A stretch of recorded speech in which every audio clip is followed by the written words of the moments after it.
Salam, selamat pagi Bapak Ibu Saudara sekalian. Kita berjumpa kembali dalam Renungan Harian GP Kris Bangkal Pinang. Bersama saya Guru Injil Eber. Mari sebelum kita mendengarkan firman Tuhan, mari kita berdoa terlebih dahulu. Mari kita berdoa.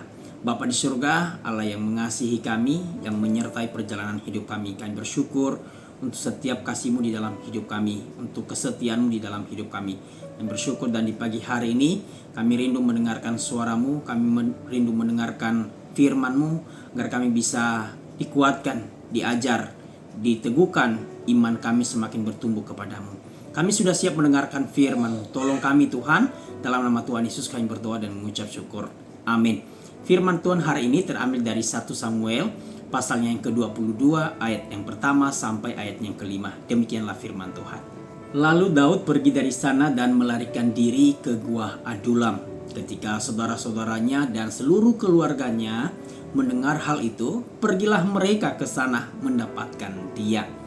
Berhimpunlah juga kepadanya setiap orang yang dalam kesukaran, setiap orang yang dikejar-kejar tukang piutang, setiap orang yang sakit hati, maka ia menjadi pemimpin mereka. Bersama-sama dengan dia ada kira-kira 400 orang. Dari sana Daud pergi ke Mispa di Moab dan berkata kepada raja negeri Moab, "Izinkanlah ayahku dan ibuku tinggal padamu sampai aku tahu apa yang dilakukan Allah kepadaku." Lalu diantarkannyalah mereka kepada raja negeri Moab dan mereka tinggal bersama dia selama Daud ada di kubu gunung. Tetapi Gad, nabi itu, berkata kepada Daud, "Janganlah tinggal di kubu gunung itu. Pergilah dan pulanglah ke tanah Yehuda." Lalu pergilah Daud dan masuk ke hutan Kerat. Saudara yang dikasihi oleh Tuhan, setelah Raja Saul mendengki kepada Daud, Daud hidup dalam pelarian. Sebab ada ancaman dari Saul akan dibunuh olehnya. Hingga Daud masuk ke dalam sebuah gua, yaitu gua Adulam. Ayat 1 berkata, "Lalu Daud pergi dari sana dan melarikan diri ke gua Adulam." Gua Adulam bukanlah tempat yang indah, bukan? Itu adalah tempat gelap, tempat yang sempit, tempat yang terpencil, dan ini tempat yang biasanya dihindari oleh banyak orang. Bahkan kita pun ke gua pun kita akan menghindari. Tetapi inilah tempat di mana Allah menempatkan pemimpinnya, yaitu Daud. Daud tidak memilih gua ini karena keindahannya. Ia lari ke sana karena tidak ada pilihan lain untuk sembunyi dari Raja Saul dan musuh-musuhnya yang lain. Saudara, kalau kita berpikir sejenak ya, apakah ini tempat yang layak bagi seorang raja yang dipilih oleh Tuhan? Kalau Daud adalah raja yang dipilih oleh Tuhan, Daud tidak memiliki iman yang kokoh atau iman yang teguh. Bisa saja ia kecewa bukan kepada Tuhan, karena Allah yang memilihnya menjadi raja, tetapi ia tidak merasakan ada tanda-tanda untuk duduk di tahta kerajaan. Malahan ia hidup dalam pelarian, hidup dalam keterpurukan. Saudara, dari sini kita belajar untuk beriman kepada Allah dalam keterpurukan hidup. Dan kita percaya kepada janji Tuhan melalui firman-Nya, bahwa ia pasti memberikan yang terbaik bagi kita, bukan? Ia pasti menyertai kita seperti Daud merasakan itu. Mungkin saja Allah sengaja menempatkan kita di tempat yang sempit, di tempat yang tidak nyaman, di keadaan yang tidak enak, untuk membentuk hati kita supaya teguh dalam memahami janjinya dan mengenal Allah melalui keterpurukan itu. Saudara, perhatikan ayatnya yang kedua.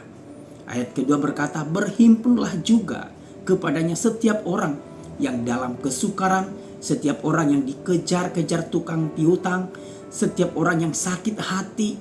Maka Daud di sana menjadi pemimpin mereka. Bersama-sama dengan dia ada kira-kira 400 orang. Begitu banyak. Saudara yang dikasihi oleh Tuhan, di tengah-tengah tekanan batin yang Daud alami, bukankah harusnya yang ia butuhkan adalah penghiburan, dorongan semangat, atau paling tidak ia tidak memiliki beban yang lain?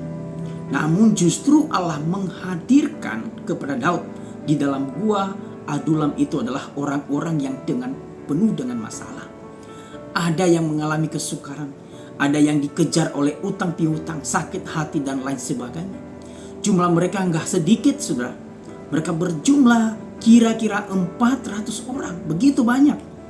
Saudara, saya yakin Tuhan sedang membentuk Daud untuk menjadi pemimpin yang ikut merasakan apa yang dirasakan oleh orang lain. Sehingga ketika ia menjadi pemimpin suatu hari, duduk di tahta kerajaan, ia bersikap adil. Ia penuh dengan belas kasihan. Daud juga dibentuk menjadi pemimpin yang rendah hati.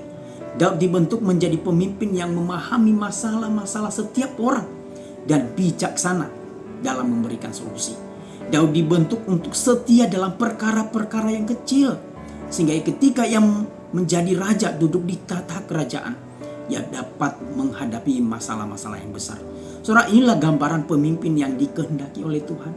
Setiap pemimpin harus rendah hati, peka akan kebutuhan orang lain yang ia pimpin, bersikap adil, setia dalam perkara kecil, bijaksana dalam memberikan solusi.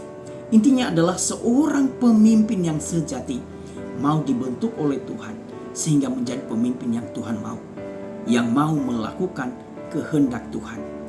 Saudara yang dikasihi oleh Tuhan, di Gua Adulam, Daud tidak hanya bersembunyi, yang menjadi pusat kumpulan orang-orang yang terluka.